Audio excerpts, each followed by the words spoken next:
Over the past couple months, our kitchen has really started to come together, from the floors to the cabinets to the countertops, even the hardware. Everything looks great except for this dull, unfinished space underneath our kitchen island. In this video, I'm going to show you how we took these half-done cabinets underneath our island and turned it into a stunning wood accent wall. And make sure you stay to the very end where I unveil a secret surprise that had my wife speechless. Oh! Wow! Oh my gosh! You get it? Yeah!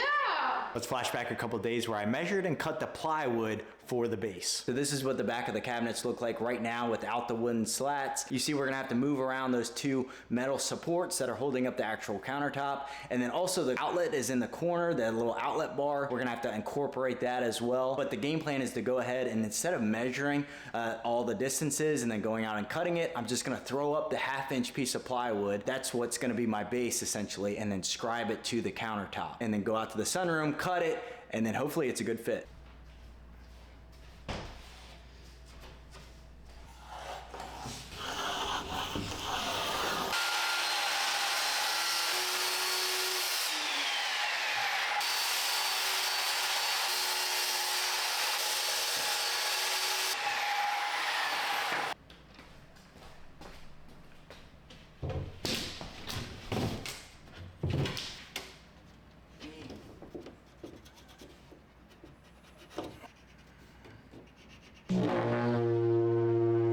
I just cut out around the metal rods. Everything's looking good. However, this outlet is giving me a little bit more trouble than I thought. It looks like this needs to come up just a little bit more. What I'm gonna use is this bad boy. Man, this thing comes in handy so much. Links in the description. Go check it out.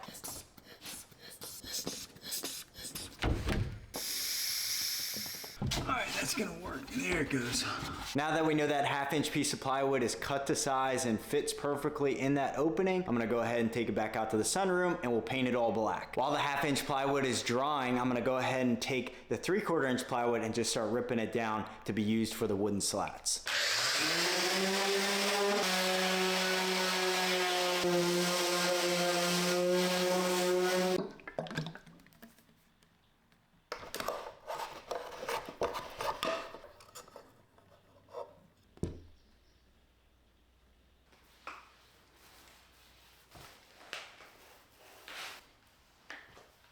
I don't know whether the camera's picking this up or not, but it's so black in person, it looks blue. It's kind of crazy.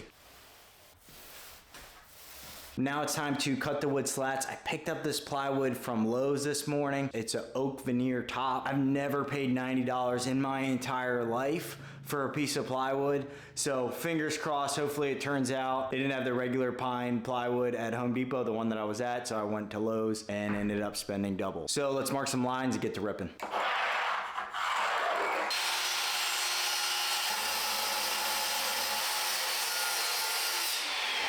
From the floor to the top of the countertop is around 34.5. I just cut the 3/4 inch plywood at 35 just to give me a little bit of wiggle room. I'm gonna go ahead and cut with the grain about 1 inch thick piece of wooden slats, and make sure when you're cutting to use a fine tooth saw blade. It should say it on the blade itself, a fine finish. There's also a rough finish, and essentially that just has less teeth. It's good for carpenters and just rough framing. If you're trying to avoid any type of wood tear out, you really want to go with a fine tooth blade. I am going to freehand this, so we'll put my saw blade abilities to the test.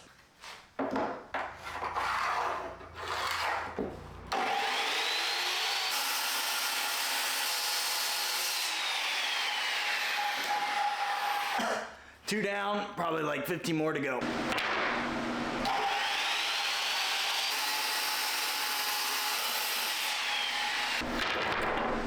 I kind of want to switch gears here. Before we sand and stain all those little wood slats that we just spent like 30 minutes cutting, just want to take a step back. Behind me is the painted half-inch plywood that we're going to set into the opening.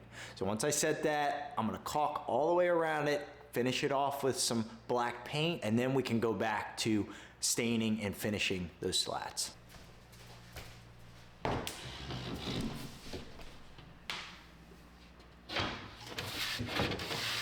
The half-inch plywood fits well right where I want it. Now I'm gonna lock it down with 1.5 inch trim head screws. I'm gonna put them in the top and the bottom, just where I know the slats will cover it. These little trim head screws are really nice because that head isn't as profound as like a regular screw. It'll sink in to the wood itself and it'll kind of bury itself in. So especially on applications like this where I'm running a lot of slats and I don't want it to hit any screw head and it's gonna embed itself in the wood, this right here is your best bet.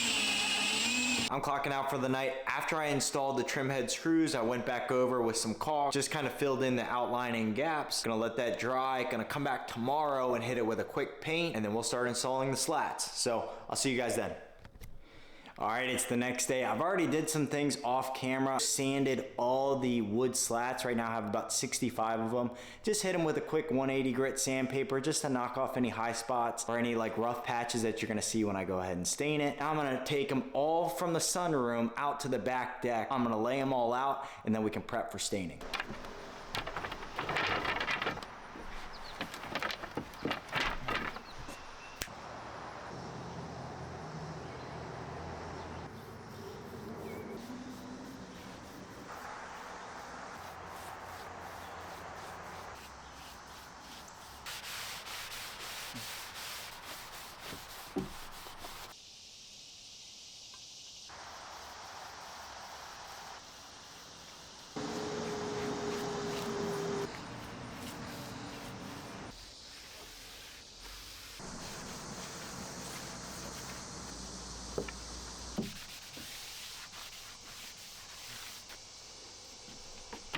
Let's put them in.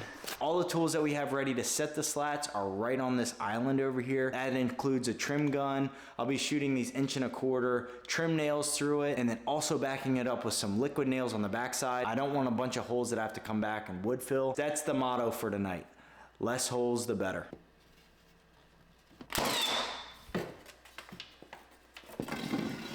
Oh my gosh. You down, baby. I'm gonna check out tonight. Tomorrow I'll come in and finish the rest. Also, I'm gonna show you the secret of what I'm gonna surprise Claire with on how to make this island backsplash pop. Just cut all these freaking things. They're not even the right size. I ran out of pieces. Probably about 8 sticks short of completing it. Oh man, that's tough. That is tough. So I gotta cut 8 more, sand them, stain them, and then wait till they dry, and then go back and install them. I thought I counted right. Crap. It's the final day. We need to hurry this thing up. All right, so we're outside. This next part is a surprise. This is the secret unveiling. This is the secret project that I wanted to do to surprise Claire. So that's why I'm outside. She's inside right now. Hopefully we can get away with actually installing the lights and turning them on and off before she notices, and then I'll do like a final unveiling for her. So you're gonna see me cut on the table saw. I'm trying to create a little divot to where the LEDs will sit flush inside this piece of trim that I cut out. We'll see. I'm gonna just do a couple more passes and you probably won't hear me talk. Maybe I'll do a voiceover. Yeah, definitely want a surprise. She hates surprises, so this should be pretty fun if we can pull this off. Yes, my darling. Do you know where that wall bag is for the housing for this? In the cabinet, right on the coffee bar. That was a close one. All right, so this is what we got so far. I think it's gonna match perfectly the width of the LED strip. I'm gonna drill a hole right here and run it from the back side of the cabinet through. It has a little adhesive. I'm gonna peel the adhesive off, run it on the bottom, set it, and we'll test the lights.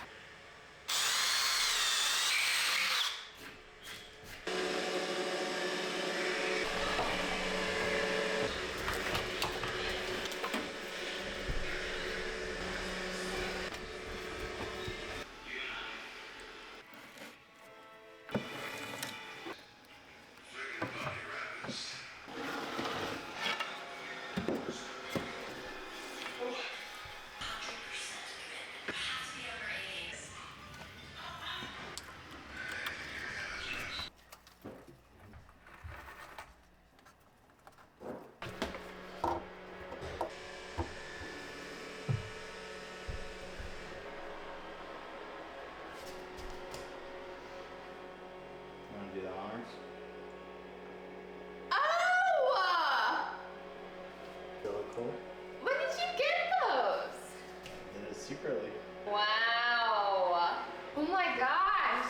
Yeah. Get it? Yeah. It is so cool. That matches the lights. These lights. Matches the... Wow. That looks so nice early in the morning. We're getting our coffee right here. Screaming baby. That was Claire's reaction. I thought she was genuinely surprised, which is good. She had no idea what I was doing.